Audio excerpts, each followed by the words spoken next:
Hi, my name is Anita Estes and I attend Goodwill New Paltz, and I'm really missing everybody and I don't like having to record it, but I would like you to hear this poem which I wrote after I wrote Exposed in the beginning of this pandemic, which was a time of a lot of questioning and stripping away. But this is the opposite. It's called In Rebellion of the Pall, and I wrote it while I was walking through the woods and thinking about this painting of daffodils that I painted. I am a retired art teacher. In Rebellion of the Pall by Anita Estes. Hope dangles from a thin thread these days and brushes the palette with tones of gray. Nature speaks to hope and admonishes his sad gaze and turns her tinted palette to a brilliant haze.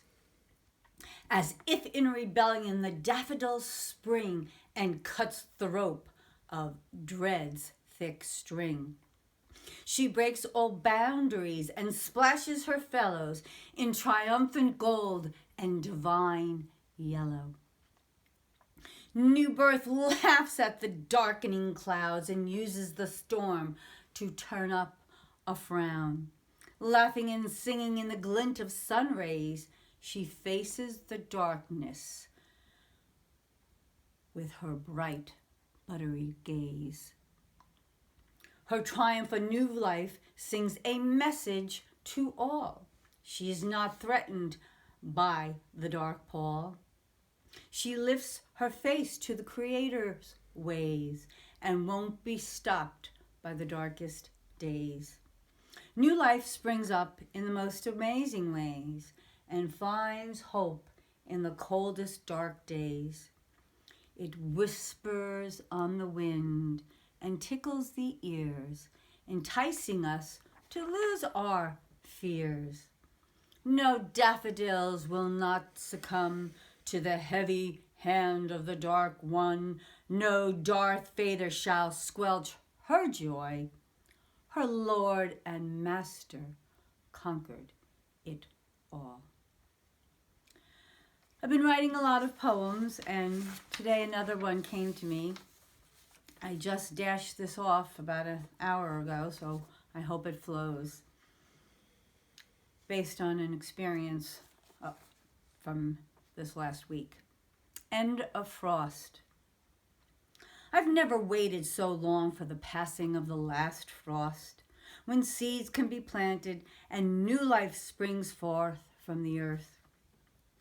I've never waited so eagerly for the passing of the frost that keeps the ground from bearing fruit. I've scoured catalogs. What can I order?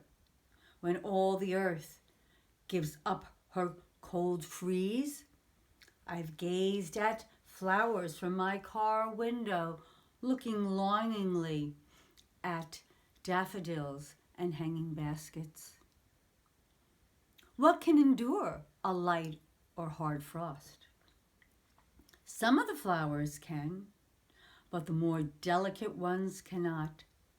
So I put on my mask and my gloves and I purchase the hardy plants that can endure as I can.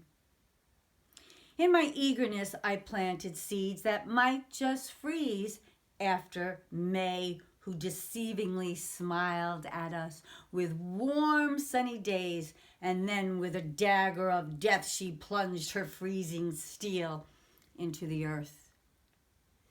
I've never waited so long for the last frost to pass. Looking upwards to heaven, no longer asking why. Just waiting in anticipation for planting vegetables and flowers, with hope for the passing of this gray death. I look at my window, just staring at the beautiful blooming magnolia trees, and I am thankful. As I await the passing of the frost, so life can return. Never to know the old normal again, but still the joy of embracing loved ones. I await with hope the passing of the last frost. Thank you, and I hope you enjoy these two poems.